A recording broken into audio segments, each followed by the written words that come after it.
ఉన్నాయి కదా, ఇప్పుడు చెప్పుకున్నాం. స్వాధిష్టాన చక్రం మన స్థూల రూపం ఎంత ఇంపార్టెంటో, ఇప్పుడు గర్భంలో చూడండి సూక్ష్మమే ఉంటుంది, పూర్తిగా తయారవలేదుగా శిశువు.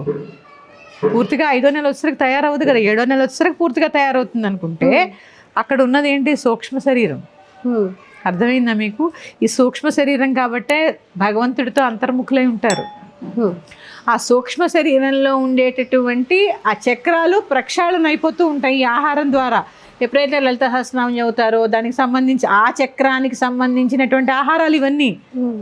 ఒక చక్రంలో వేడి ఉంటుంది, ఒక చక్రంలో చలవ ఉంటుంది. ఇవి తీసుకోవడం ద్వారా చక్కటి సంతానం కలుగుతుంది. సూక్ష్మ శరీరాన్ని యాక్టివేట్ చేసుకుంటూ వెళుతూ ఉంటాం అన్నమాట మనం. ఇక్కడ చూడండి స్వాధిష్టాన చక్రానికి వచ్చేసరికి లలితా సహస్రనామం చదువుకున్నాము. అలాగే పౌర్ణమి రోజు లలితా సహస్రనామం పారాయణ చేసి పాలు తాగాము, చంద్ర దర్శనం చేసుకున్నాము. చక్కగా దధ్యోజనాన్ని తినడం వల్ల చక్కటి మేధస్సుతో కూడినటువంటి పిల్లలు పుడతారు.